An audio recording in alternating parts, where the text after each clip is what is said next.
This episode of Dueling Ogres is brought to you by our fans. Click the donations banner or link in the description below to support the show. Receive a personalized thank you on air for the donation.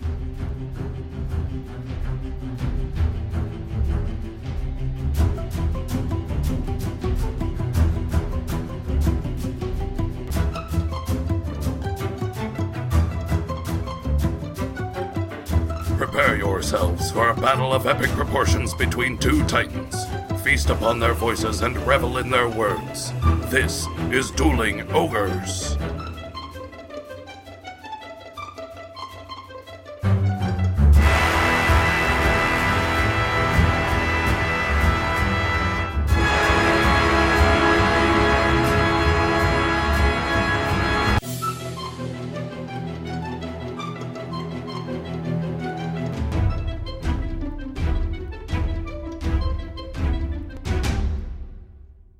Hello, Ogres, and welcome to episode 168. Thank you for joining us, as always, on this hot, buttered Tuesday evening, Earth date October 2nd, 2018. I'm your host, Remington Hitchcock, and with me, as always, is my co-host, the illustrious Brandon Full. You gotta say hello, Brandon. Oh, sorry. Say hello, Brandon. Hello, Remington. I couldn't be more hot and buttered if I wanted to. I got a very interesting mental image, which is why I laugh so hard at that. Of me being hot and buttered? Yeah. It's like being hot and bothered, but greasier. So every day of my life. Oh, I'm so hot and buttered. Oh, look at me. I'm just rolling in grease. Yeah. I feel like I have a greasy shine on me right now because of how hot it is in here. Yeah, it's a little warm. I put up the blanket just to kind of knock down some more of the fan noise that's going on out there. Mm-hmm. And I just didn't want to fight with it. Not that I really have to fight with it anymore. I change one setting and it takes care of it. But yeah, I would rather try to knock down as much noise so it doesn't have to work as hard to take care of it. I feel like you're just trying to get it warm and greasy in here. You caught me. You caught me. You caught me. I just want you greased up and dirty. You're a dirty boy. I can't reach you. Quit poking me with your sock. I'm trying to stroke your leg with my foot. Yeah, you're not trying. Yeah. You're definitely doing it. I am now, yeah. Yeah. I think you inched closer. No, I didn't. Oh, now he has. Oh, yeah. Wow, this got weird. Let's get this sock party started. It's a lot of sexual tension in the air after missing a week. Even more so than usual. Yeah. Usually there's like an undercurrent of sexual tension between the two of us. How have you been, man? I've been pretty good. Yeah. Playing anything new or playing anything old? Catching up? How's the Pathfinder stuff? Pathfinder stuff's going pretty well. Yeah. We're playing like a horror campaign right now. Oh, cool. So it's just waves after waves. It's almost like a tower defense sort of thing. Okay. I don't want to give too much away in case anybody else is playing the Pathfinder playtest. But you have to fight wave after wave of monsters. Yeah. And it's a party of healers. I think I've mentioned before that we had to roll a party of healers like clerics, paladins. Yeah, you did. Stuff like that. Mm-hmm. This is the Pathfinder test reasoning is to test your healing resources, to see how good you are at managing your resources. Ah, I see. So our party is actually pretty good at it. Oh, that's cool. Yeah. So we're going into it this Thursday. We have one more fight with the big bad. Yeah. And then we're starting the next level, which is 9th level characters. Do you think you're going to be prepared for the big bad? Like, do you have rest periods in between the waves? Or Very little rest periods. Not enough to really do anything except cast healing spells. Okay, gotcha. Because I was going to say, you only have so many spells in a day. And yeah, you don't get any time. This all happens over the course of one night. I gotcha. So whatever you have prepared is what you have prepared, which I wish I had known because all the spells I prepared were utility spells like water breathing. Yeah. Airwalk, dream message, shit like that that's not helping too much. Right. I mean, water breathing could be interesting for anybody who could create water. We don't have anybody who can create water. What was the airwalking? Airwalk. If I had a ranged weapon, airwalk wouldn't be too bad because I could just airwalk up like 30 feet and then just rain terror down from up high. Yeah, that would be cool, but nobody has a fucking ranged weapon? No. We're all melee class. There's a bard, 2 clerics, and a paladin. Yeah, but nobody had the foresight to, have a ranged weapon backup just in case? No, the bard has like ranged spells, but no, no Wow. ranged weapons. Daggers? Well, I'm going to drop a dagger on him. Yeah. Just one dagger. Use my airwalk spell to just... Just go around, gather everybody else's daggers up, and then rain daggers on people. This is like... I don't want to give away what it is just in case, but this is a monster that we're fighting. This is like a big monster that we're fighting. Yeah. So the daggers would do very little to it. This thing probably, I'm going to wager, has 150, 200 hit points easy. I mean, I guess it depends on how high you're dropping those daggers from. Pathfinder doesn't really have rules for range. I would probably get negatives, actually, for dropping the daggers from such a height. Well, no, your DM would have to be smart enough to factor in height and mass times acceleration. Yeah, exactly. Mass times acceleration. Well, the thing is, I mean, granted, a dagger doesn't weigh that much, but if it hits from far enough up, it's just like a coin off the Empire State Building. It'll kill a motherfucker. But it's my brother running it, so he's running it directly by the book. So if there's not rules for it, the rules don't exist in the game. Yeah, because it's a playtest. Because it's a playtest. Yeah, exactly. You got to go by the rules. I get it. Yeah. So, but that's been pretty fun. I also played in a Magic tournament Sunday. Yeah, how'd you do? That good, huh? I did not do great. I'll just say that. That look that you shot me was like, don't even ask. Because there's the new Guilds of Ravnica set that's out. And Ravnica is a world, it's like a giant city, pretty much, and there's guilds. There's every 2 colors have their own guild. Yeah. So this let you choose between, I think it was 5 out of the 10 guilds this time, and then next time I'm assuming you'll get to pick out of the other 5 guilds. I'd pre-registered Boros, the red-white guild. Right. But then on game day I was going to switch to the blue-black guild because I kind of decided I wanted to go blue. Yeah. But like always. Yeah, like always. But whenever I got there, I was locked in. They had already factored in everything, so I had to go red-white. I see. Yeah. So you kind of shot yourself in the foot. Well, I got a lot of good... Because what happens is you pick your guild, and then normally in a pre-release like this, in a sealed event, you get 6 packs of cards, you open all 6 packs, and you build your deck out of those 6 packs. Right. Because this is a sealed event where you pick a guild, you get 5 normal packs and 1 seeded pack, which is all cards from your 2 colors. Okay. Including your pre-release rare is out of your color. Okay. So I went in thinking like, this deck's pretty good. I've got some good 2-drops, some good 3-drops. I maxed out at 6. I had nothing above 6. So I figured like, I'll get in quick, overrun them, kill them. Bam, I might do pretty well. Right. That was not the case. Did you get like mana screwed or mana flooded or anything? No, or my mana was fine. The deck just wasn't good. I can't make up any excuses for it. The cards just weren't there for me. Yeah. There was no synergy, just nothing to really. There was a lot of synergy. That's what's crazy about it. Boros was just not a very strong guild, at least in the group that I was playing. I got you. I played 3 games and I dropped before the 4th round because I was like, I'm just going to lose. There's not really a reason to stay and play one more round. I can do other stuff. Right. 2 of the games that I lost were against Golgari, which is black-green. Yeah. And they were outracing me for cheap, powerful creatures. Yeah. Which is nuts because red-white, you would think Boros, the entire guild is about attack, attack, attack. Don't care about blocking, just continuously attack and pump up your creatures. Right. But yeah, green-black was outpacing me every game. It was nuts. Wow. Green-black was the way to go. The only game I won was against Izzet, the blue-red guild. Yeah.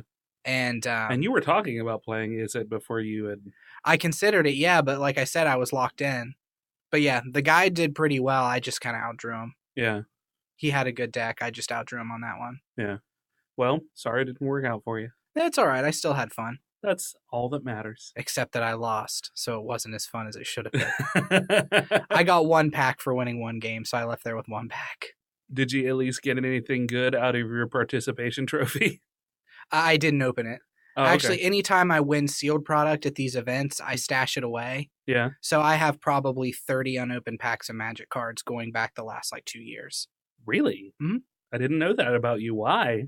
Because there's something called a confetti draft or a chaos draft where everybody brings 3 packs of their choice. Yeah. And I really like that idea. So I stock up on packs. So next time there's a chaos draft, whenever that happens to be, I have packs. I've bought packs going back to like Ice Age. Wow. Sometimes I'll just buy them randomly on Card Kingdom, spend like $12 and buy a pack of Ice Age or something. Huh. Wow. So yeah, I've got a lot of packs going back. And I got a new phone. That was my third thing. Oh, nice. What'd you get? An LG Stylo 3. A Stylo 3. Mm-hmm. Did you not ever get the SIM card replaced for the Samsung? The S8 that I had? Yeah. You know, I went to Cricket because I was told it was an AT&T phone. I went to Cricket and they go to put an AT&T SIM card in it to test it. Yeah. And it has a track phone SIM card in it. Oh, dumb. So it's a track phone. Oh, Yeah, so I lost out on the S8 Plus. bummer. Yeah, which I was pretty excited about. So the LG Stylo 3 is kind of a budget phone. Yeah, sure, yeah. But I mean, it's still like almost $200 phone. Yeah. Which is nothing in comparison to the S8. I'm really bummed I couldn't get that S8. Yeah, I for wanted to use sure. it so bad. I mean, do you still have it? Mhm. Or you just have to get... I just have TrackPhone? to get it through TrackPhone, Yeah. which means I have to get a new phone number. Well, you should be able to transfer your phone number. I don't think you can through TrackPhone because it's prepaid. It's like pay as you go. I think you can. I think you can. I think I might. But yeah, the Stylo 3 from... They've gotten a lot easier about fucking switching your number between carriers and shit. It's super light, which is kind of nice, but also makes it feel a little cheap. Yeah, for sure. It's a real thin kind of plastic backing. Very easy to drop. It's wide enough that you have to have pretty big hands. Yeah, it's a 5.5-inch screen. I forgot how LG you can tap the screen to get it to pop on. Yeah, So you don't need like a little activation button like that. to hit the fingerprint. It does have a fingerprint scanner, which is kind of cool. Yeah. I don't use it. I don't ever really lock my phones. I Right. don't really see a need to. Yeah. I'm not doing anything nefarious on there. So, yep, that's pretty much been my week. Well, could be worse, I guess. Yeah. What have I done? I've done a lot of Lurk Squad stuff. Which is your Twitch guild, right? Yeah. Yeah. So, Twitch very recently, this past week actually, dropped support for communities. So initially they had communities where you could create your own little place and you could gather up other streamers and all have a page on Twitch to go to. And the idea behind that was you get people who are like-minded getting all together and, you could share off each other's viewers. Mm-hmm. Twitch reports that wasn't really working out all that well, so they just decided to drop it and replace communities with just tags. So now you have predefined tags that you can choose for certain games and what kind of a style you're playing, like whether or not you're doing IRL or what you're doing in IRL or things of that nature. Or you're playing fighting games or you're playing RPGs. So now somebody can go in and search RPGs and find people playing specifically role-playing games. Yeah. So it's not a super terrible idea, but it is a real bummer because there were a lot of people using communities. And apparently whoever they sourced for this information, should we get rid of communities? Apparently they all agreed that they should, but I think they're just full of shit. Yeah. I think that this is just Big Brother Amazon popping in and saying, these communities are just a waste of time. Why don't we do something that's going to work out a little bit better? Because the idea is, of course, to drive more viewers to Twitch, which in turn drives potential revenue. Yeah.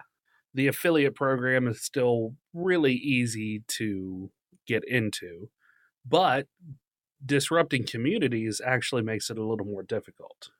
So because you can't bolster each other up. Yeah, through the communities section anyway. Can you still host other people? Oh yeah, you can still host people, you can still raid people, and we still do, which is really the big way to do it. And to be fair, the community section itself on Twitch didn't really do a whole lot except for give you an identity on Twitch. Give your group an identity on Twitch. Like a gang. Yeah, so we handled all the raids and, hosting and getting viewers and stuff through different means, like through the Discord or through lurker.tv. Now, the interesting thing is that lurker.tv is a website where you can load multiple people who are streaming at the same time. So say you want to watch, 4 different people streaming, you can pull these 4 people up and watch them.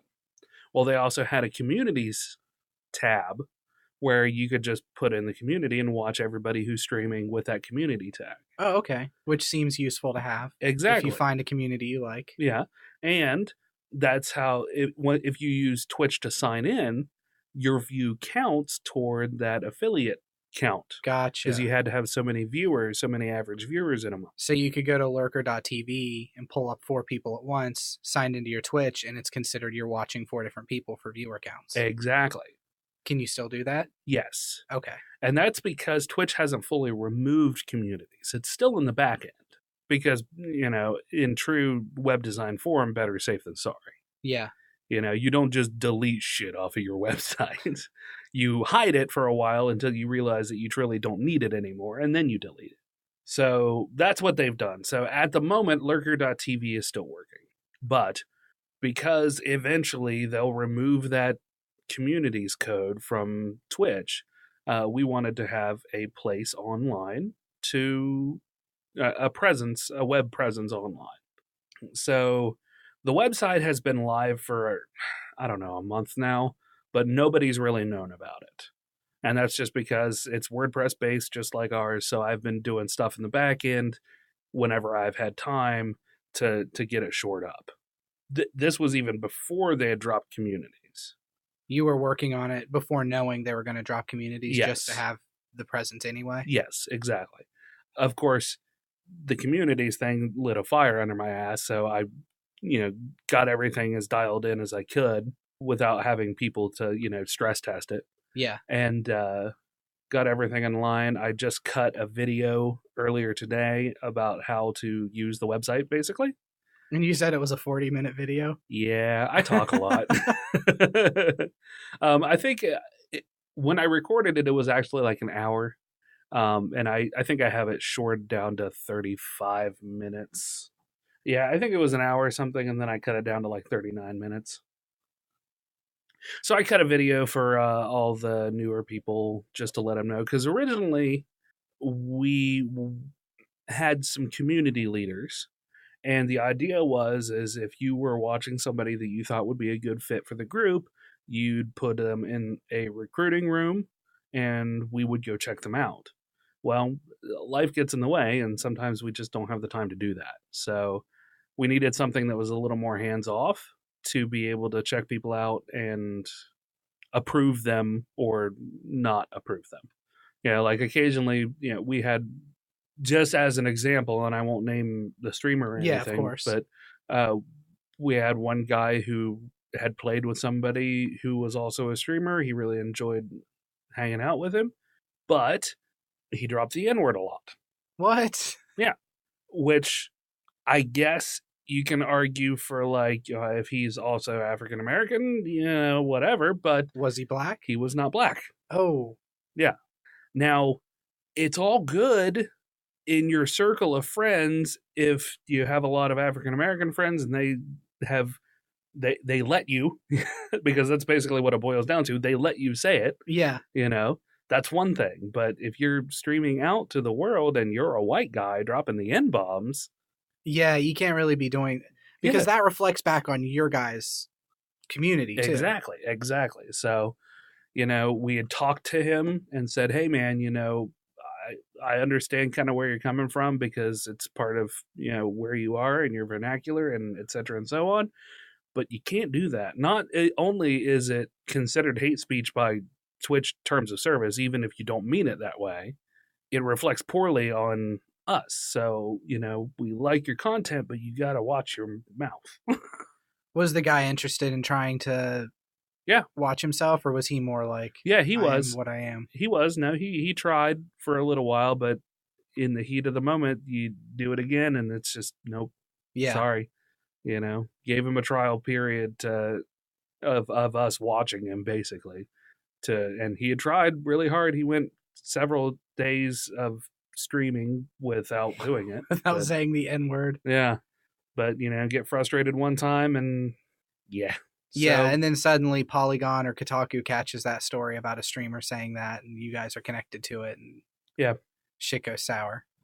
Plus, like, in this day and age, it's just really not okay to say that anymore. Yeah. It's never been okay, but especially now. Yeah. Especially now, it's not okay, even in jest. Yeah, exactly. So, but that's one example. Like, we also don't allow, as a general rule, we don't recruit anybody who's below 17 years old. Mm-hmm. Just because we have a lot of adults in our group and we like the F word. And Yeah. we like making coy, slightly sexy jokes sometimes. That makes sense. Yeah. So, we don't want to be... You dirty birds. Exactly. We don't want to piss any parents off, I mean, don't get me wrong. Parents should be paying attention to what the fuck their children are watching and listening to online, but I digress. Yeah, agreed. They don't. So you have to have a little bit of self-policing there. How many of the people that you found were Fortnite streamers? Oh, we have a lot of people who stream Fortnite. Yeah. Yeah. I mean, that's the nature of the beast right now. Until something comes along to knock Fortnite off of its golden pillar. And I mean, don't get me wrong, Fortnite's fun. I haven't streamed it, but I play it. Oh, really? Yeah, I've played it. I'm terrible. I'm so bad at Fortnite, especially on PC, because everybody else plays Fortnite, or everybody who plays Fortnite on PC plays with their keyboard and mouse. I play with my controller. Apparently, you shouldn't do that. Yeah, it really slows down the building aspect of it. Yes, exactly. That is exactly it. But it's fine because I'm terrible at building anyway. So it doesn't really matter. I did set up my keybinds and tried to do it. I'm not fast enough. Like, these old hands. Yeah. These... It's like never-ending story. Yeah. These hands. Yeah, exactly. So... But, I'll join in and I'll just, like, Slev, who has been listening to our podcast, I had got on and played with a few of his buddies a few months back and just, bullshitted, and I would die very quickly and then I'd rag on all of them. Yeah. And make silly voices and commentary. So, but that's where I find my fun with it. Yeah, it still sounds fun. I'm not competitive anyways, so. But yeah, so anyway, that was long and short of it. Definitely the longer of it. That's what I've been doing. I've been doing the Lurk Squad stuff and just making sure that I don't kill myself at work. Yeah, work's still been going. Yeah. I actually did okay this month, sales-wise. So didn't quite hit goals, but we got really, really close. And I'm happy with that because that means that business has picked up a little bit. Yeah. So it makes you slightly less depressed about everything else that's going on if you're making a little bit of money. So you're saved from the noose for another month. Yeah, exactly. But October last year was garbage, so who knows? You just need to sell spooky mattresses. Yeah. Maybe I'll sell haunted mattresses. Sleep in this and a ghost will fuck you. Yeah. Ooh, it's magic. It's a Ghostbusters reference. Oh, is that when he's getting blown by a ghost? Yeah, I think so, yeah. Yeah, what was Ghostbusters rated? Wasn't it PG? PG-13, I think. I don't know if they had PG-13 then. I don't know. Yeah, I think that was back in the 80s when more stuff was rated PG and not PG-13. Yeah. I don't even know if they had PG-13 yet. Yeah. Yeah, I mean, you straight up just see him get blown by a ghost. Well, it's not, you don't see him get blown. You don't see it's it. It's implied. You don't see him getting covered in ectoplasm or anything. Yeah, exactly. Or the ghost getting covered in ectoplasm. Yes. Bill Murray plasm. It wasn't Bill Murray, though. Dan Aykroyd plasm. There you go. There we go. I just immediately go to Bill Murray's ejaculate. Who doesn't? That's where my mind goes. I made a Ghostbusters reference on somebody's stream, speaking of, just since it's all kind of tied together anyway. And they didn't understand. And I was like, I don't know if we can be friends anymore. Bye. Do you remember what the reference was? There is no something, only Zool. Oh, okay. Yeah. And then they were like, oh, no, wait, it's not the one with... And then they got it confused with Ghostbusters 2. And I was like, no, that was Vigo the Carpathian. That's who you were thinking of. I'm talking about Zool, who was the gatekeeper. And then you had Vincent Clortho, who was the keymaster. And the big bad in Ghostbusters 1 was Gozer, the Gozerian. Oh, yeah. Is a Gozerian a thing? No. I think it was a made-up thing. Okay. Well, Gozer was a god of her own realm. I think that Gozaria was her own realm. Oh, in the movie? Yeah, if I remember right. I was going to say, because that seems like some lazy writing to be Gozer the Gozerian. Yeah, no, I think she was the god of her own realm. See, I've already shown my nerd flag, so taking it any further down the rabbit hole for that would be bigger nerds. I would say that Bigger Ghostbusters 2 nerds. stands toe-to-toe with Ghostbusters 1. Oh, really? Mm-hmm. A lot of people disagree on that one, but I think Ghostbusters 2 is just as good. I think it's good, but in different ways. I don't know if they're kind of different movies. The big bad in Ghostbusters 1 was... See, that to me, like, if I am correct in my assumption that Gozer was the god of her own multiverse, or pocket dimension or whatever, I mean, that right there, that's pretty intense. Like, 4-5 mortals took down a god? Yeah. Womp womp. And then Ghostbusters 2 is some angry guy in a painting. Yeah, some angry immortal guy in a painting, yeah. Some spooky oils. Yeah. He is Vigo! It's October, so I need to start sprinkling all of my words with spooky. Yeah. Exactly. So speaking of spooky, let's get into some spooky stories. I don't have any spooky stories. Oh. I just have regular stories. Oh, okay. I guess it's not time for spooky stories. Not yet. Oh, what are we going to do? Do we want to drop any hints? We don't know what we're going to do yet, so how can we drop hints? I don't know. Do we want to decide what we're going to do? What are we going to do? See, last year, what did we do? I know we've done witches. We've done werewolves. Last year, we just did creepypastas. Oh, yeah. And then I did some Chupacabra news. Yeah. And we had the soundboard with all the Halloween sound effects on it. Yeah. So we've done... I was thinking this year maybe vampires. Yeah? Yeah, we can do vampires. All right, so we might do vampires, unless we come up with something more spooky. Than vampires? Yeah. Or if you... we've been wanting to do a theme... I've been wanting to do a theme episode. Brandon's down, at least. But I want to do a theme episode again. And we haven't done one in a while. What was the theme episode you wanted to do?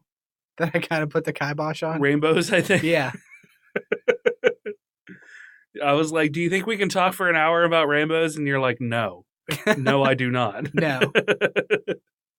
But I think we could, to be perfectly honest. But anyway, if you have any spooky topic that you want us to go over, where we actually put in some time and do some actual research and work with each other, as opposed to just bringing two separate stories to the board, hit us up in those comments and let us know. Yeah, we could do like some sort of local legends. We could do Mothman or something. Yeah, we could do those. Or we could do a legend from wherever you live. So if there's a cool monster near where you live, let us know. Yeah, absolutely. We could do for all those Japanese listeners, we can do the duck guy. The little duck guy with the water in his head. The kappa? Yeah. He's a turtle. He's a turtle duck. He's got a duck bill. Does he? Yeah. I think he just has a turtle bill. No, it's a duck bill. You seem pretty positive. I'm 110% positive that I might be correct. Okay. I could be thinking of a Pokemon, though. Because there's a Kappa Pokemon. Yeah, and I think he does have a duck bill. Yeah. How many times do I have to tell you, Remington? Pokemon do not exist in real life. Listen, neither do Kappas. Yeah. That'll be something we'll have to discuss on our all Kappa episode. Yeah. Spooky Kappa episode. Which we may do regardless of what you suggest. Yeah. Now. We could just do a cryptids episode. Yeah. Discuss a bunch of different monsters from around the world. Yeah. But hit us up in those comments and let us know what you would want to hear the most of. Yeah. Vampires. We can do witches again, I guess. We've already done witches. Yeah, though. I know, but it was 4 years ago. Just rehash it. Yeah. We'll just put out that episode again. Yeah, we'll just re-release it. Episode 1, episode I don't even know what episode it was. Yeah, probably pretty early on. Yeah. Anyway, story time. Stories. Make it happen, Brandon. Remington. Yes? A bunch of scientists who study neuroscience gave a bunch of MDMA to antisocial octopi. What? A bunch of scientists of neuroscience. Okay. Gave MDMA, which is the raw form of ecstasy. Oh, okay. To antisocial octopi. Did they become more social, or did they Yes. tear each other apart? They got super touchy-feely. Yeah? Yep. Oh. Octopussies are very smart anyway. They weren't sure if it was going to work because the makeup of an octopus is so different from the human makeup. Yeah. They weren't sure if drugs would even work on it. Yeah. So they just saturated the water with it. So now we have a bunch of octopi just high as fuck touching each other. Yeah, just rubbing up on each other. And research shows they have the same serotonin transport system we have, which is how it works. Serotonin levels are fucking amazing now. Let me touch that tentacle again. Oh, man. This is going to be some creepy listening. We're getting Halloween started early with Remington going, oh man, and moaning into the microphone. There's a sound bite for you. Yeah, there's a creepy sound bite for you. So, I mean, aside from just figuring out that they can get octopuses high as fuck, did they figure anything else out? Like, was there a reason for doing this? Or just to see if they wanted to see if there was probably more of a reason than the article that I read gave. Yeah. I'm sure it wasn't just a bunch of scientists saying, hey, let's give MDMA to octopus. But who knows? I mean, I don't know exactly how science works. Even with all my time at NASA and JAXA, I don't know how science works. Yeah. I don't know if they discovered they have the same serotonin transport system because of this. Yeah. Or whether they knew already. I gotcha. So without fully knowing, they could have very well just got a bunch of octopuses high for the hell of it. Yeah. Like one scientist had just a bunch of MDMA and was like, hey, you know what we should do? Put your clothes on. You know what we should do? We should give this shit to the octopus. Yeah. You remember all those octopuses that we have in the back room there? Let's give them fucking ecstasy. What I love about this story is they gave them to antisocial octopi. Yeah. So I guess that's where the science comes in. Whether or not this would have any effect on making them more social. Yeah. Yeah. I forgot about that part. I was too wrapped up in making sexy octopus noises. It happens to the best of us. It does. I can't help it. If I had a dime for every time I've got caught up making sexy octopus noises. Exactly. I'd have $473. That's a lot of dimes. I do it a lot. I did another thing. See, I'm finding out new things about you every day, Brandon. We've done 168 episodes and just new things every day. That's what friendship's all about. Yeah. I wonder if we'll ever quit learning things about each other. Probably. Probably not. As long as we continue making things up. Yeah. Like that one time I wrestled a bear. What? Yeah, you didn't know that? No. I wrestled a baby bear. Who won? The bear. It was still a fucking bear. Come on, Brandon. Jesus. Oh, is that why you have that stump leg? Yeah. That makes sense. Yeah. And you have that awesome bear claw scar across your face and chest? Yeah. Mm-hmm. You know, I never thought to ask where that came from. Well, it just appeared one day. Yeah. Well, that's because real friends don't ask questions. Yeah, that's true.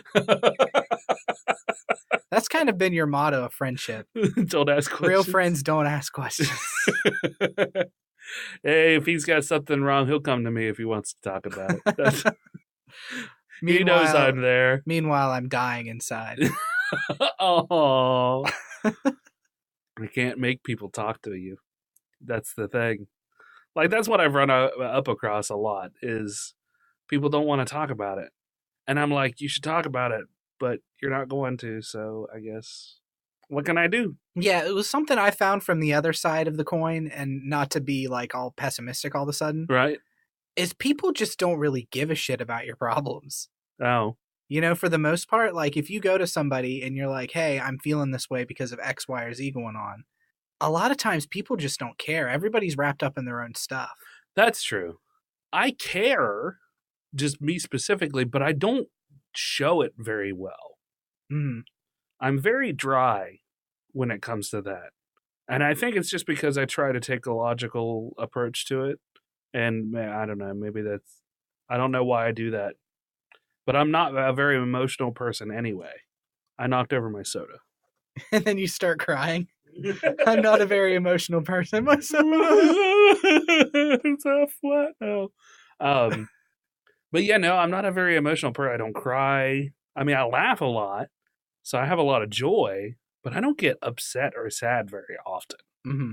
There's just not a lot in life that really hits me in the sad guts.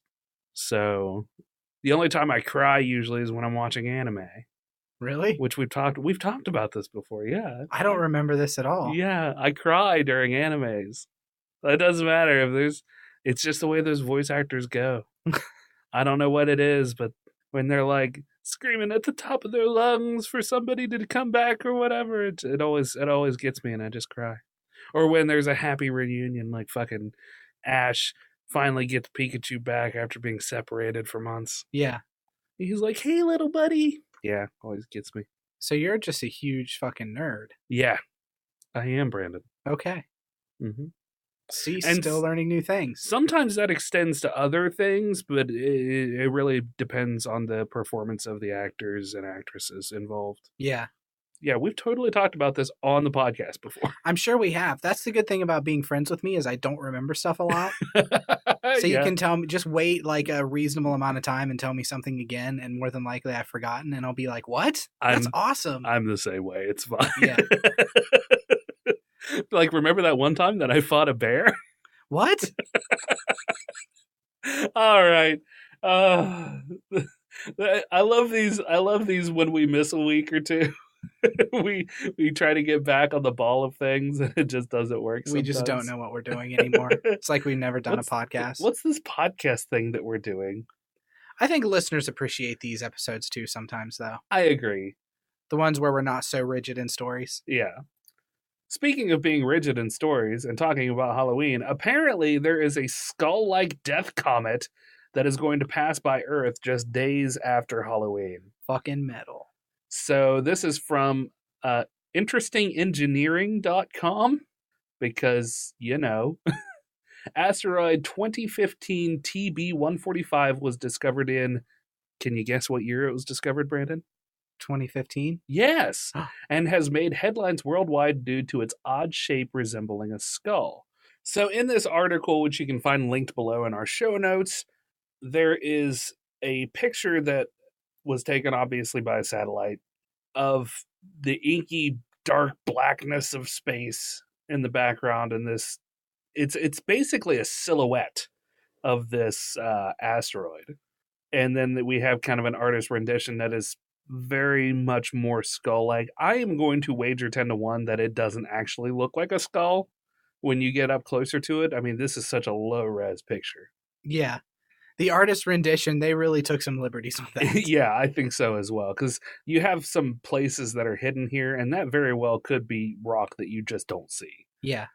Because the light source is obviously coming in from the top right of the picture, so there could be a whole mess of shit that you can't see down here. But anyway, the article continues on and says, going formally by the name of asteroid 2015 TB145, the now called Death Comet is set to pass our planet on November 11th, 2018, which is not too many days after Halloween. It will zip past the Earth at a distance of 38 million kilometers, but will likely remain in our minds far longer than that. I am not going to lie, I beg to differ. Yeah. We've had some really close calls with some comets that we have actually talked about on this podcast, and we never come back to revisit them. No. So this one's whole thing is just that it sort of looks like a skull. Yeah. NASA had apparently tweeted out a rotating view of the comet as a GIF or GIF, however you want to say it. And they said that it looks eerily like a skull. I think it's supposed to say eerily like a skull, and it says eerie like a skull. Many stargazers will remember that asteroid 2015 made its first appearance back in 2015, also around the same time of the year. At that time, based on images captured by the Arecibo Observatory in Puerto Rico, the comet measured approximately 600 meters in diameter and was completing a full rotation more or less once every 5 hours. So that's spinning pretty fast. Yeah, that's pretty quick. As far as space junk goes. Around the time of the first spotting, NASA NEO Observations Program Acting Program Manager Kelly Fast commented, "The IRTF data may indicate that the object might be a dead comet, but in the Arecibo images, it appears to have donned a skull costume for its Halloween flyby. Some of the scientific community, however, are hesitant to let that name stick, as they seem to believe that it may somehow overshadow the significance of the event. As Vishnu Reddy, a professor of planetary sciences at the University of Arizona's Lunar and Planetary Lab, relayed to NBC News, I don't know why it's called a death comet. There's no scientific basis for such a term. Oh my god. Yeah, right. What a fucking nerd. Maybe Come it's on. related to the time of the flyby. Of course it is, Vishnu. Come on. Come on, Professor Reddy. Professor Reddy isn't ready for these jokes. His name's Vishnu Reddy? Vishnu Reddy. Reddy. Yeah, this is Professor Buzzkill is what Yeah, they're really. I don't know why it's called the death comet. I'm not sure why. I mean, I don't believe that connotation should be is an accurate representation of the significance of the comet. Look, Vishnu, it kind of looks like a skull if you squint. Yeah, and it comes it's around by after Halloween a little bit. Yeah, so fucking lighten up. Come on, get some jokes, man. My only guess is he's having a love affair with this comet, and that's why he's getting all up in arms about it being called the Death Comet. Although Reddy makes some valid points, it's also true that the fantastic names generated to describe space events and celestial objects are an important part of helping establish a narrative that will appeal to a large part of the general population, and which also in turn may inspire the next generation of young learners to enter the sciences. I mean, yeah. Or people like to equate things to things that they know. Yeah, which that's is all really it is. what this is. Yeah. Don't try to read too much into it. Interested in engineering. Mario L. Major, who wrote this article. It's a good article, though. Yeah, it's an interesting story. I mean, I'm on the fence on both ends. I mean, science and NASA especially, they have to make things interesting now. Yeah. To continue to get government funding and to continue to get people, like they said, interested in the STEM fields, you have to make things interesting for the average person. And if you're just like, hey, Comet 2015 TBL7 is flying by again, nobody's going to give a shit. Yeah. Suddenly you're calling it the Death Comet and saying it looks like a skull. Yeah. Podcasters are going to discuss it. Exactly. And that's what you need. You need people to talk about this stuff. Yeah. I mean, these are important things. Like this comet, it's passing pretty close to the Earth, which means that, at some time, something could cause it to go slightly off course and slam into us. These are all things that we should know about. So, and then it would be a literal death comet. It would be a literal death comet, exactly. So there's a little bit of space news for you. Yeah, you didn't use the echo. I'll put it on after. I'll put it on in post. Oh, okay. Yeah. So if you don't hear the echo, know that Remington was lazy. I was lazy. Okay, hold on. It's literally just a button tap. I have to push the button. Space news.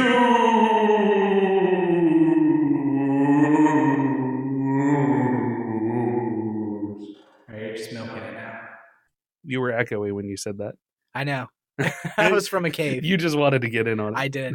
You're like, I want to be echoey too. Ever since you told me I had to get my own thing and you wouldn't let me do space news, I've been trying to come up with my own thing. I don't have anything yet. Oh, that's a bummer. You should do robot news. Robot news? Yeah, and then I'll make you sound like a robot. Robot news. Robot news. Here is robot news. Yeah. I could do robot news. See, there you go. That's a good idea. Yeah. Continuing on with the space news, though, I wanted to touch on this one really quickly. Number one, did we talk about Pluto becoming a planet again? We did, didn't we? I don't remember. It's on again, off again. I think we did. I think we discussed whether or not it was going to become a planet again. Is it actually a planet again now? I don't know. I haven't followed up on it. So I could be. Yes or no? Maybe. Schrodinger's Pluto. So for a long while, there has been talk of like a Planet X. And the reason why they've been talking about a Planet X being like outside in the Kuiper Belt, where we're seeing these like massive gravitational disturbances for certain objects out in the Kuiper Belt. So the thought is that there's this mysterious Planet X out there. That's causing some of the gravitational pull. Yes, exactly. So I'm going to go ahead and continue. I saw this in a few different places, but this is continuing on from Interesting Engineering, just because they reference it in the Death Comet article. Scientists from Caltech have announced a Mars-sized planet has been disrupting the orbit of other celestial bodies. The observations were made within the Kuiper Belt. The belt is a region of space beyond Neptune that wraps the entire solar system. Officially, the planet is a planetary mass object. Research into the matter started in 2016 when Caltech announced it had found several objects in space that had highly unusual orbits. One possible explanation would be the objects were being drawn into the orbit of a larger planet, a planet with a mass about 10 times that of Earth. Two scientists from the University of Arizona, Kat Volk and Renu Malhotra, examined over 600 objects in the Kuiper Belt looking to understand their tilt angles and orbits. They published their findings in the Astronomical Journal. The study showed that the most distant object in the belt is tilting away from the orbital plane, indicating something is interfering with their path. Malhotra explains, imagine you have lots and lots of fast-spinning tops, and you give each one a slight nudge. If you then take a snapshot of them, you will find that their spin axes will be at different orientations, but on average, they'll be pointing to the logical gravitational field of Earth.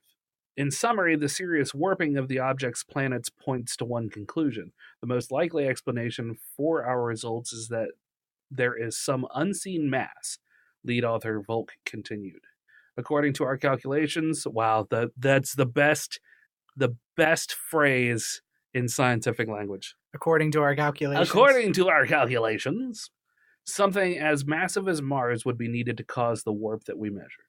Dubbed Planet 10, the unknown object would be 60 astronomical measurements from the Sun. If the planet does truly exist, it will be able to be observed via the Large Synoptic Survey Telescope, a new telescope that will survey the sky. The telescope, which is currently under construction in Chile, will be able to take more than 800 panoramic images each night with 3.2 billion pixel camera. Holy crap. Essentially recording the entire sky twice each week. So yeah, there's a little bit more to that, but if you want to read the rest of it, you can see the link down below. What do you think they should name the 10th planet? Bill. Bill? Bill. Have you ever seen Titan AE? Yes, I have.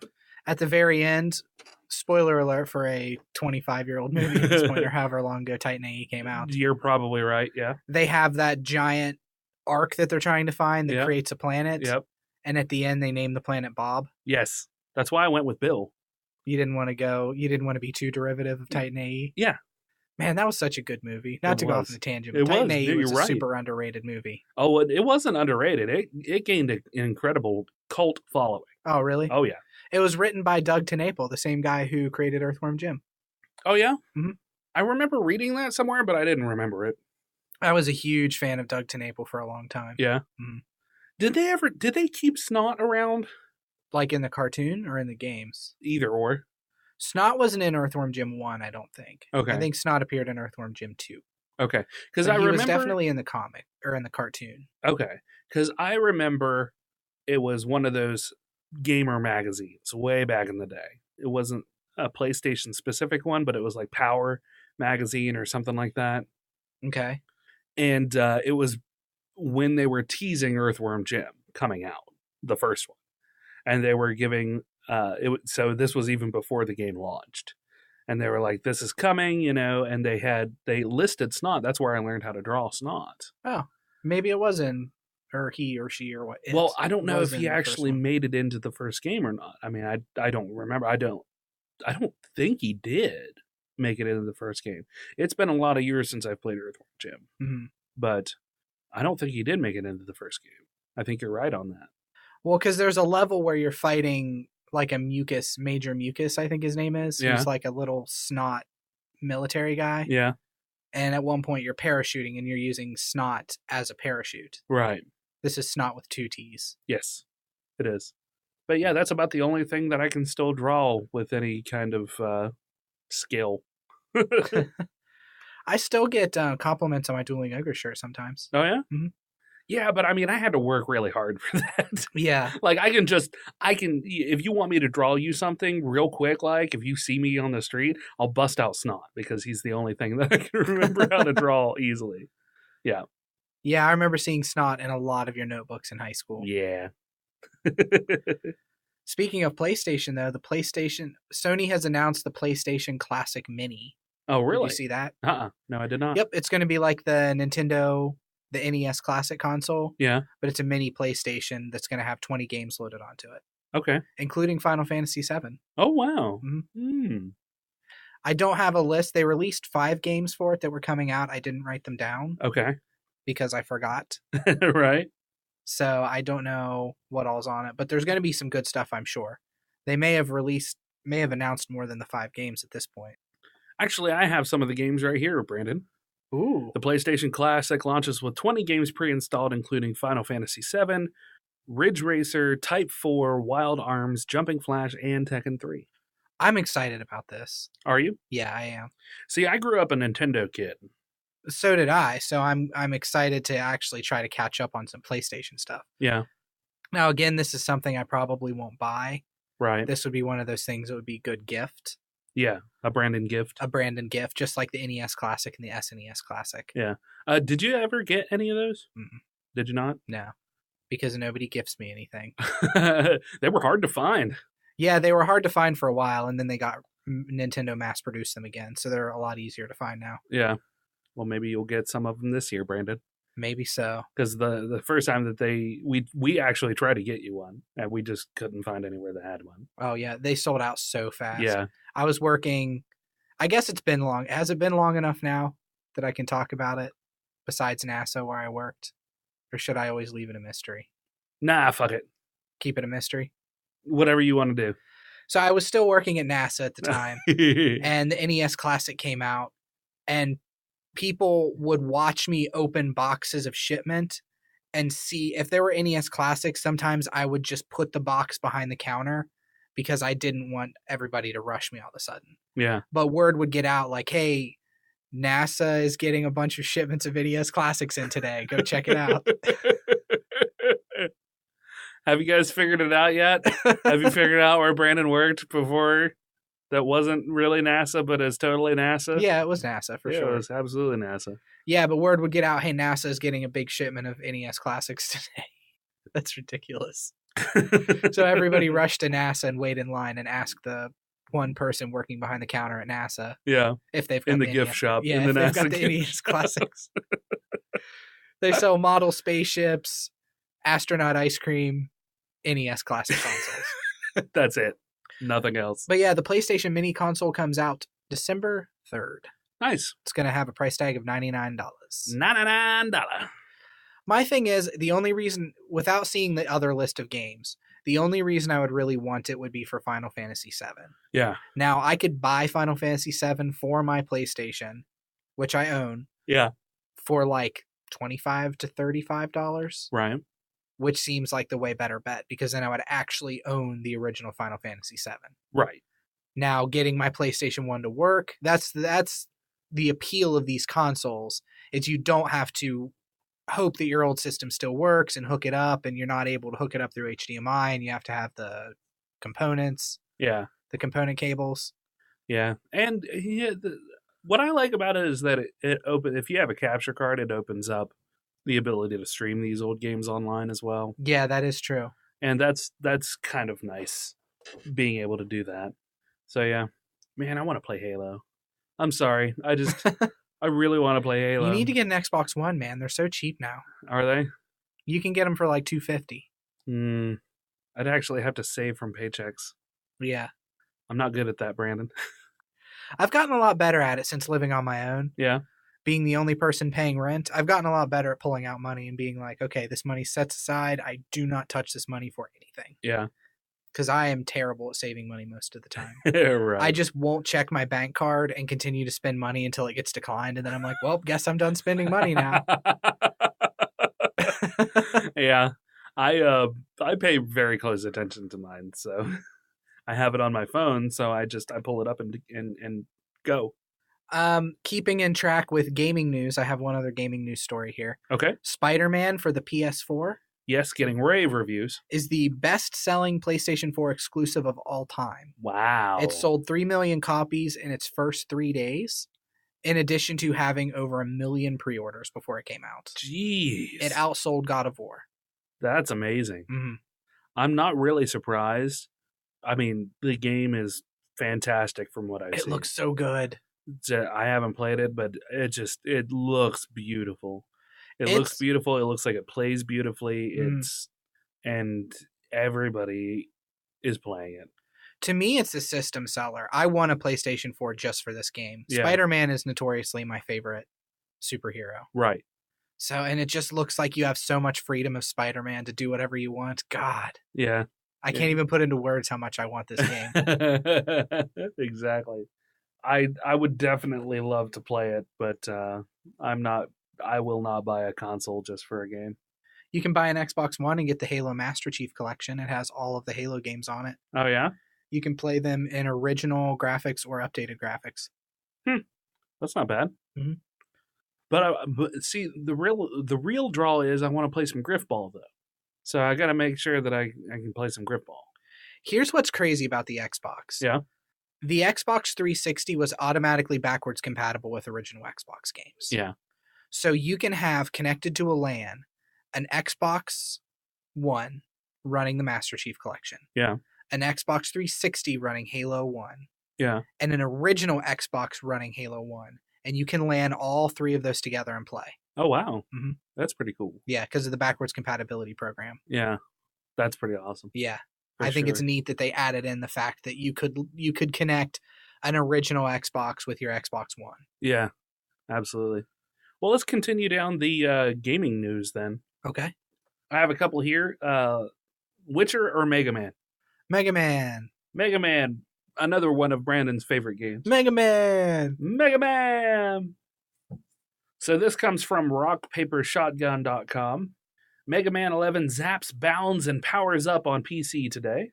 You wait literally decades for a decent Mega Man PC port, and would you believe it? 19 of them turn up at once, one of them brand new. Mega Man 11, released today, caps off Capcom's deluge of old-school platform shooters featuring their iconic blue bomber. The first since 2010, this offers familiar platforming with a modern cel-shaded 3D look, and some new options to ease players unused to NES, and some new options to ease players unused. That boy, this guy writes like a fucking masterpiece. This is hard to read out loud. It's like you're reading a college paper. Yeah, right. New options to ease players who are not used to. I'm going to change it for my sake. The NES hard games into the fun.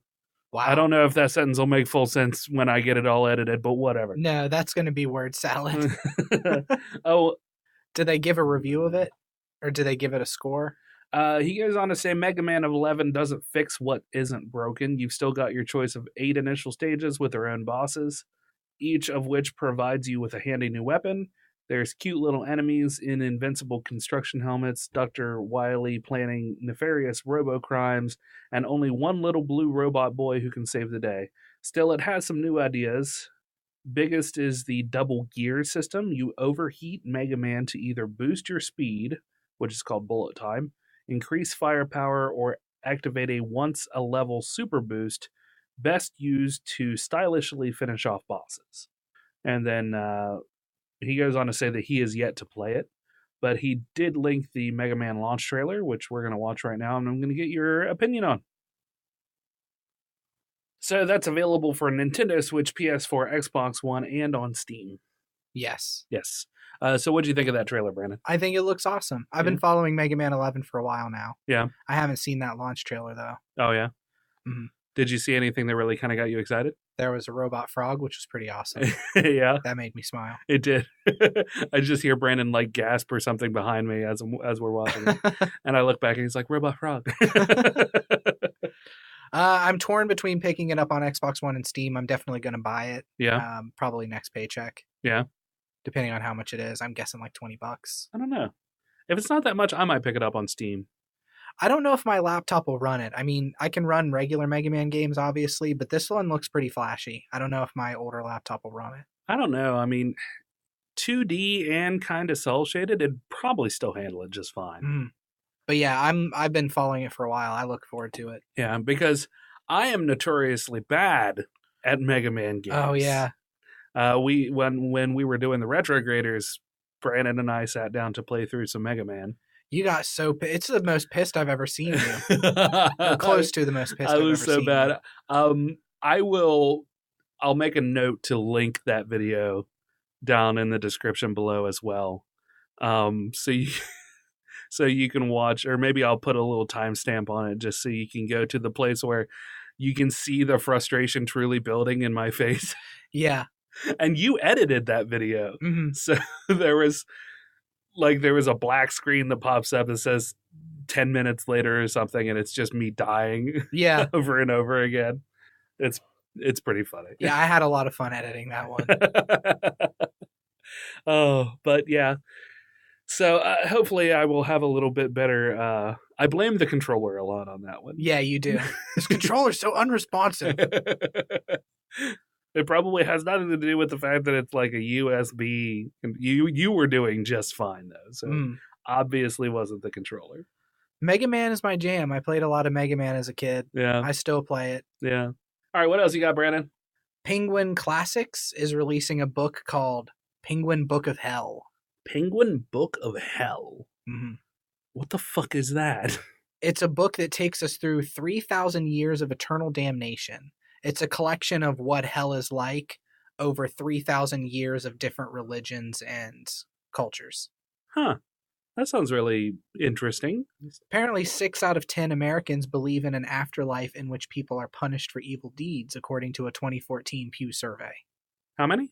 6 out of 10. So 60% of Americans believe in an afterlife in which people are punished for evil deeds. Huh. You'd think that they'd quit doing so many evil deeds then. Yeah, I know. But the whole thinking is, well, my deeds aren't that evil. It's the other people's deeds that are evil. They're the ones that are punished. Is it, or do they just don't care? I think it's both. Yeah. But mostly they don't care. Yeah, I think I'm going to go with that. Do you want to talk about, because I don't really have a whole lot on that outside of the idea of the book, which I think is super cool. Yeah, definitely an interesting read, I would assume. Here's another story. There was a cache of Soviet jokes compiled by the CIA has been released among declassified documents. Okay. Please tell me you have an example of one. During the 1950s, when the CIA was spying on the Soviets, yeah, they also compiled jokes that they would tell. Yeah. So yeah, a whole bunch of jokes. That's very cool. Do you have one? Yes. Okay. Come on, comrade. There's 2 Russian men standing in line to get vodka at the store. Okay. One of the men turns to the other and says, "I'll be right back. I'm going to go shoot Gorbachev." Okay. He goes. About an hour later, he comes back and joins his friend. And the friend says, "What happened? Did you shoot Gorbachev?" And he says, "No, the line there was even longer." But That's pretty good. Those are the kinds of kind of dry, but good. Yeah, well, what's interesting about the topical. jokes... It was topical. What's interesting about the jokes is that they show kind of the dissent within the Soviet people versus what the Soviets were putting out at the time, that everybody loves Gorbachev, everybody loves, we're the Soviets and we're strong and you can't divide us. Right, yeah. Between that and the actual boots on the ground who had these jokes. Right. I have one. Okay. This is one that I heard from a Russian movie. Guy walks into a bar and he orders 7 shots of vodkas. So the bartender says, "Okay, I'll give you 7 shots of vodka." So he lays out 7 shots of vodka, pours them out. The guy picks up the first shot and he pours it on the floor. And he takes 2, 3, 4, 5, 6, and he pours the 7th one out on the floor. And the bartender goes, "What are you doing? You're wasting perfectly good vodka." He said, "Well, the first one always tastes like shit, and the last one always gives me a hangover." The Russian joke. Russian joke. Bah.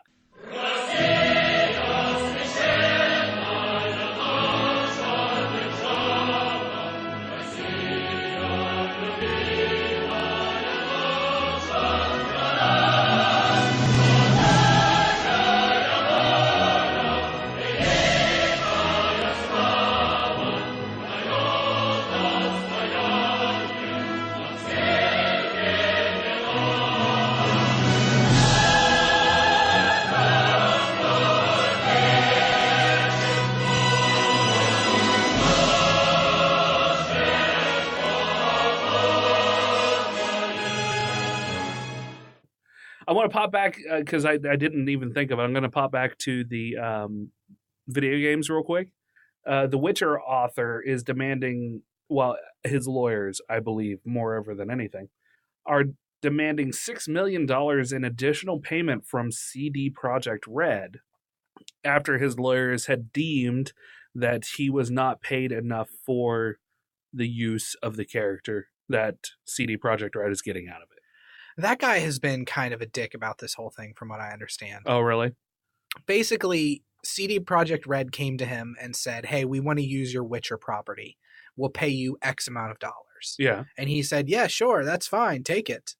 So then once The Witcher took off and they sold a fuck ton with The Witcher 3. I mean, Witcher 3 won Game of the Year. Yeah. It's considered one of the greatest games of this console generation. It made all the money. Yeah. Now he wants more because Yeah. he sees where the property is and how much they're making. Right. However, I mean, CD Projekt Red, it would be cool of them to be like, you know what, here, we'll give you X amount of money, or we'll give you, because of this, we'll give you 5% of the cuts of sales Right. going forward on The Witcher 3. But instead, they're sticking to their agreement of, we paid you this amount of money that you signed and agreed to. Yeah. That's it. That's done. So he's getting lawyers involved to try to get more money because he could get a lot more money. From what I understand, they didn't have to pay a whole lot for it because the Witcher series wasn't huge. Yeah. As far as the book series And I mean, goes. you would think that the game would cause. I'm sure he got a boost in sales. Oh, I'm sure. I am sure that he got a boost in sales. So at this point, it's kind of looking a gift horse in the mouth, Mm. you know, to Well, me. and they're making a Netflix series out of it. Yeah.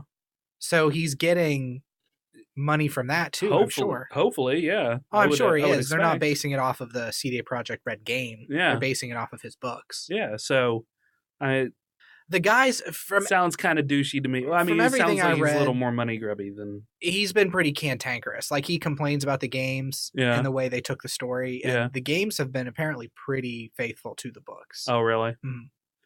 So he's just nerding at his own. He's like, he kind of had a quote, and I don't remember exactly what it was, but he was poo-pooing the games basically. Like, Yeah. well, you could like the games, but they're nothing like the books, and they're not nearly as good as the books. The games are for a lesser audience.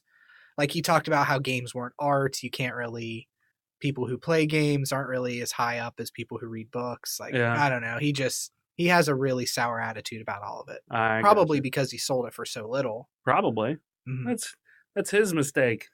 Grow a pair and own your mistake, you piece of shit. Yeah, I mean, who would have known? Hopefully there's not more to this story that we're not aware of. Hey, if I am, or if there is, I will gladly recant my statement. Okay. You'll take back the piece of shit. The author of the Witcher novels has delivered a legal demand for payment to the game developers of CD Projekt Red, amounting to 60 million Polish zloty, which is approximately, or zloty, I don't know how to say it exactly, which is approximately 12.4 million or 12.4 million pounds or $16 million. Andrzej Sapkowski is the author of the Weidsman series of fantasy books, later translated to The Witcher in English. He made a deal with CD Projekt in the early 2000s that would allow them to turn Geralt into a bunch of polygons, but now in a letter sent to the developers, his lawyers are arguing that he deserves more. As expected, there's a lot of legal patter, but the gist of it is that Sapkowski feels like he hasn't seen a fair amount of the profits that have come from the world he created. The author's lawyers are basing this demand on Polish law, specifically the Act on Copyright and Related Rights. They argue that this law may be invoked when the compensation remitted to the author is too low, given the benefits obtained in association with the use of the author's work. In other words, the Witcher series has made millions and millions and millions, and Sapkowski hasn't seen those millions. So, I mean, if there's legal precedent for him to go after it, I mean, even if he is douchey about it, if there is legal precedent that he can get that money, I'll still be shitty to him about it, you know? Yeah. But at the same time, I'm not gonna, like, if he goes about it the right way, there's not really anything I can say or do about it. You know what I mean? Yeah, I mean, I guess Like, if it makes him Polish kind of- law allows him to do that, then Yeah. And I'm even for the fact that, like, it's one of those catch-22 things, because if you sell your property for way more or for way less than you think it's worth, to me, that's on you. You can't come back and say, oh, now that it's super, super popular, I want more of the cut. But if he's got legal precedent, I can't really hold that against him. Yeah, and he just sold the game rights. Yeah. That's all that they're working with is the rights to the world for the game. Yeah. Man, speaking of CD Projekt Red, though, Cyberpunk 2077. Yeah. Did you watch any of that? You probably didn't see any of the gameplay trailer, did you? It's been a while, because didn't they have a trailer way back where it was just a real quick teaser of something? Yeah, they released a 45-minute gameplay trailer. Okay, yeah, I haven't seen that. And it looks so fucking good. Yeah? God, I'm so excited for it. I love Cyberpunk. I realized that after reading through the Shadowrun books, that I really am a fan of Cyberpunk stuff. And that's the game that we talked about a few years ago, because it's been in production since 2014, I think, 2015. Yeah, we've definitely talked about it before. Where they got grants from the Polish government. Yeah. So they're working with the Polish government on this. Yeah. So I'll go ahead and link this article. This is from Rock, Paper, Shotgun about it. There is definitely more here to it. He's getting lawyers involved, but apparently it isn't an actual lawsuit. This isn't a lawsuit, and Sapowski's lawyers say they aren't interested in pushing that particular point. They're just using it as a sort of pre-argument for any kind of legal spat. However, the lawyerly flexing contained within the letter suggests that Sapowski's law folk are prepared to bring the demand further should CD Projekt not want to negotiate. It seems like the developers do want to hash something out, though, judging by the company's response. Quote, it is the company's will to maintain good relations with authors of works which have inspired CD Projekt Red's own creations, they said in a notice on their website. Consequently, the board will go to great lengths to ensure amicable resolution of the dispute. However, any such resolution must be respectful of previously expressed intents on both parties as well as existing contracts. So this kind of goes against what you were talking about there. Where you said that they were kind of sticking to their guns on it. Yeah, I guess I was wrong on that.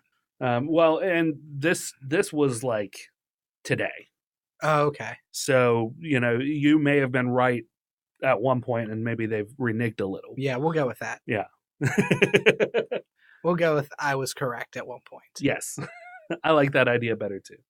So, yeah, I mean, again, I think if he's within his legal right to do so, then fine. Because I don't want to say that he isn't due more. It was super successful, but that's when you first negotiate something like that, that's when you put that in. You put in the caveat that you get to make more money if it happens to succeed. Yeah, if it sells over 1 million copies, then I get residuals after that. Yeah, yeah, exactly. Something like that. Anything like that, instead of just saying, sure, use my game for a paltry, or use my property for a paltry amount, and don't give me anything else if it succeeds. That's poor business tactics. Yeah. So I don't know. I imagine that Terry will probably have a good line of conversation for us for that. For what that story. about selling? Just for that story in general. Mm-hmm. I would think that he will. So I look forward to reading that comment. Yeah, me too. I don't want to put you on the spot, Terry, though. So if you really don't care, then you don't have to write anything. I just wanted to discuss with you what you thought of the new Joker makeup. The Joaquin Phoenix Joker makeup. Oh, from just that one little, trailer that they put in? No, they have a close-up picture of him wearing clown makeup. Oh, do they? So, yeah, I mean, I've seen seen it from the video, if that's what you're talking about. I've seen the still of the actual makeup that they were using in the video. Yeah. So what do you think of it? Do you think that's going to be his actual Joker makeup, or do you think that's just going to be him as a clown? I don't know. I don't even really honestly know what to think of this movie. I've definitely got on board with it. Have you? Mm-hmm. It strikes me as a really neat departure. I really don't know what to think of it. I won't know what to think of it until I watch it. Is this a movie you'd go see in theaters? Are there any movies that I'll go see in theaters? No, not really. We don't get to go out and do things. We don't get to go do fun things like see movies, Brandon. Yeah. I'm lame and busy. Would you watch it if I found it in the Pirates Cove? Yeah. Yes, I would. Okay. I'll take it to work and watch it on a 10-hour shift that I do nothing on. And it's still filming. It's slated for October 4th of 2019, so Yeah. it's got a ways to go. Yeah. There is a video floating around of Joaquin in his Arthur getup. Arthur Fleck is who is reportedly the first Joker, is the name of the guy who becomes the Joker. Mhm. He's like entertaining some sort of a crowd during filming, it looked like. So there's a video floating around. You just Google that and you'll find it. I mean, it's everywhere, so. Yeah. There's somebody at the very end holding up a face of a clown with green hair. Yeah. So don't know. There's not really a whole lot of context going on. It's just shots. Yeah. On a phone camera from way far away. Is what it looks like. But yeah, we'll see. I have no idea what to think of it. So yeah, I'm really curious about this movie. It's curious. One I'm going to keep my eye on. Curious is definitely a good word for it. It's definitely a curiosity. Mm-hmm. So, all right, I think that's going to wrap us up for this week. If you have any questions or comments or you'd like to hear yourself on air, you can call us at 978-DU-OGRES. That's 978-386-4737. Brandon. Yes. We actually had a phone call. What the hell? I know, right? Our good friend Bucky called us. I'm sure he's going to be really excited that we would call him our good friend. Yeah. Because we're super famous and all that. Mm-hmm. Yeah. So he's good friends. I think he's friends with more famous people than us. Yeah, probably. Not just more as in more famous than us, but also more as in quantity as well. Yeah. Yeah, people who are far more successful than us. Mm-hmm. Yeah, but still.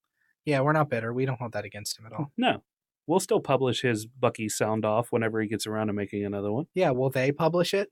No, hell no, they won't. Hell no. No, we're real friends. Yeah. That's how this shit works. Play it, Remington. All right, we're going to play it right now. Hey guys, it's Bucky. I had a question for you guys. So, I don't know if you've answered it in this, I don't know if you've talked about it in this podcast or not, but have you guys seen the Captain Marvel and X-Men Dark Phoenix trailers? And if so, what do you think of them? Also, Brandon, you'll never, ever escape my memes. Bye. You'll never ever escape what? His memes. Oh. Were you wanting to escape his memes? I'm always wanting to escape his memes. So yes. Is it the fucking moth meme? The moth meme is... The internet's a weird place, Remington. My sister has been sharing the shit out of those moth memes. Everybody has. I mean, one or two of them were kind of funny, but I don't know. Maybe it's my need to rebel against that which is popular. It's almost like a non-joke. Yeah. It's like how where many... the punchline is just put a moth in it. Yeah, put a moth in it and there's light involved. Like, to me, it's non-humor because you're finding out 100 ways to retell the same joke. Yeah. Like, I've seen one. That one was funny. The rest of them are not to me. They become funny in waves. Yeah. Because it's not funny for a long time, and then it becomes funny again just at the quantity of moth memes. Yeah, yeah. So to answer his question, have you watched the Captain Marvel trailer, Rem? Yes, I have watched the Captain Marvel trailer. What'd you think of it? I did not watch the Dark Phoenix trailer. Okay, well, we can watch the Dark Phoenix trailer before. Yeah. Let's rewatch them both. Okay. Just because it's been... 1 week since you looked at me. Has it only been a week since the Captain Marvel? No, it was out. It was out 2 weeks ago. I know because I had it in my notes for us to talk about last time we recorded. Okay, yeah. So Bucky, we're gonna watch those trailers again right now for you, buddy. Okay, so I had seen the Captain Marvel one, and I had not seen the Dark Phoenix one. Yeah, I haven't watched it all the way through until just now. Oh, really? Okay. So we rewatched them for you, Bucky. Because I needed to refresh my memory on the Captain Marvel one anyway. Both movies look wonderful. Yeah. I hadn't seen the Dark Phoenix one, and I'm really excited. I liked the Dark Phoenix saga in the cartoon. Yeah. I really enjoyed the exploration of that. Did you see Age of Apocalypse? You haven't, have you? I have not. No. Of course, we have the kind of throwaway Phoenix in the Hugh Jackman X-Men. I was not a fan of that treatment of the Phoenix. Yeah. And I think most people weren't. No, those weren't really considered great movies. Yeah. I mean, it was just such a throwaway thing. And I know, even though I'm not a super comic book nerd or anything, I know that the Phoenix is like an all-powerful being. Yes. So, like, all-powerful. Like, Thanos levels of powerful. Mm-hmm. In fact, can beat Thanos, if I I'm not remember sure. correctly. I think that that's been explored. I'm sure it has. There's Yeah. been so many comics. But anyway, that looks good. I mean, that I haven't seen any of these newer X-Men movies. She, in Age of Apocalypse, she sort of becomes Phoenix already. Oh yeah. Mm-hmm. So I don't know if they're going to go with the Phoenix as some extraterrestrial being like they did in the comics, or whether they're going to go that this is just some inborn thing within her. Yeah. It almost seems like they're going more with like, this is just her power. Her power is just so strong. I don't know. I mean, they could go either way, ultimately. Charles doesn't necessarily know everything, so she could have been born with it, and the entity just is so ingrained with her that he never realized that they're two different things. Yeah. Either way, it's definitely a cool story.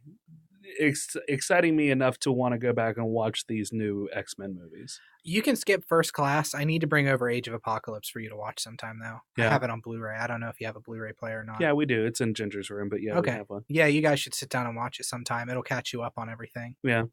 So, Captain Marvel, it looks awesome as well. I'm hoping that there's going to be a lot of really good, like, 80s references, because it's supposed to happen in the 80s, right? 90s. And 90s, early 90s. We see Blockbuster. Yeah, that's your opening shot. Your opening shot is her crashing Blockbuster. into a Blockbuster.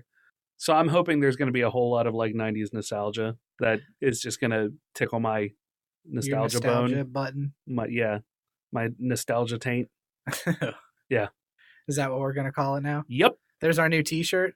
Tickle the nostalgia taint. I don't know how to do that. I mean, I don't want to do just words. Just to be a finger. Yeah. Tickling a taint. Yeah. Just take a picture of your taint. Uh-huh. And I'll put my finger there and I'll tickle it. Okay. Sounds good. Okay. There's a great t-shirt for you. Do we have to do a t-shirt, or can we just make this happen? We can just make this happen. Yes. For the podcast, though. Yes, for the podcast. It's just for the podcast. Yeah. Just the one-time deal. I mean, I'm okay with that. I love that she punches an old woman. Yeah, me too. I missed that the first time around too. I didn't remember that. I mean, presumably it's a Skrull, and that's why she punches an old woman. Yeah, presumably, or maybe just. Wouldn't it be great if that was a character flaw? She just really hates the elderly. Yes. There's no other explanation for it. Why'd you punch her? I just hate the elderly. They're useless to me. So thank you so much for calling in, Bucky.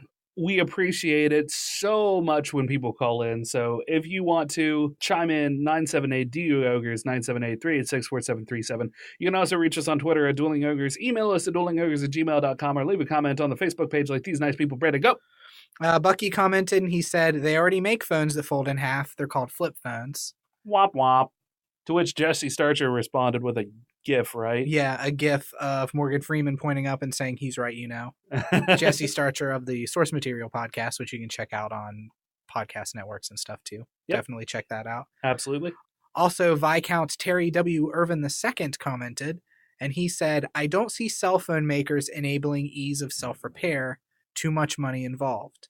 My suggestion for pronunciation concerns would be dictionary.com, where you can click to hear it pronounced, such as, and then he links to negligee. Yeah. Thanks, Terry. That comment made me laugh. Was that it on those? Yeah, that was it on our YouTube comments. Or Facebook? Facebook. Yeah. You have YouTube up, so I was confused. Yeah. Over on YouTube, Blutonian commented and just said, I don't have anything interesting to say, but I haven't commented in a while, so hi. Hi, Blutonian. How's it going?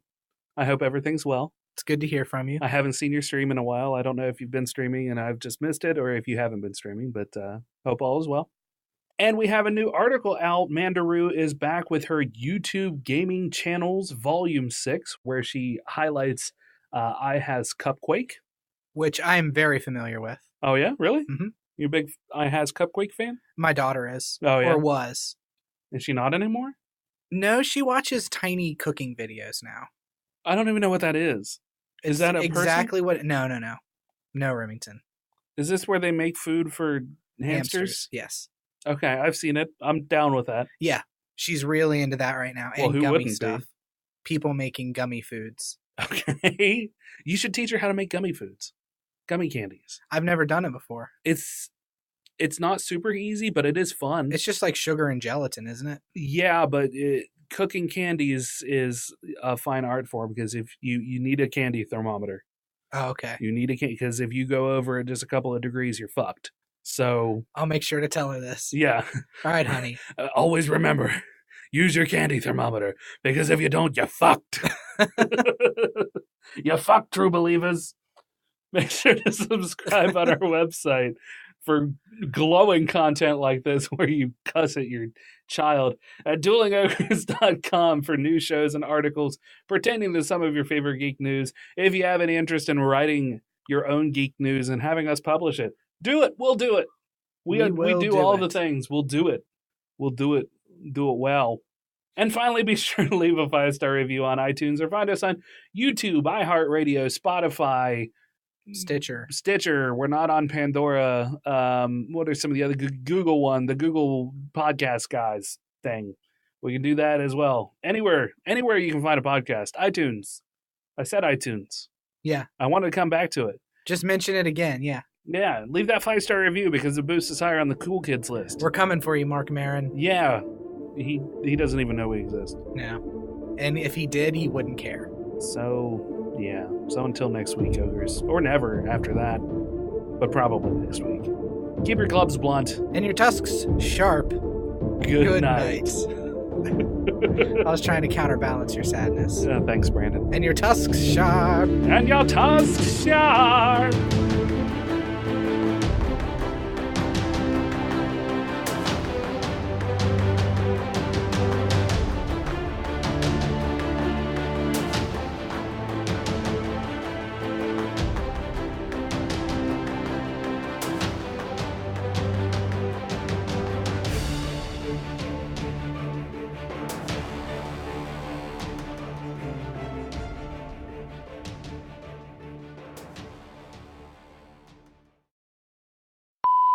I feel like I'm sinking. Are you on drugs? Well, yeah. What kind of question is that? What kind of a question is that, Brandon? All right, let me get a script and we'll get this party started. We'll get this roll buttered. Buttered rolls. Get this party started on a Saturday night.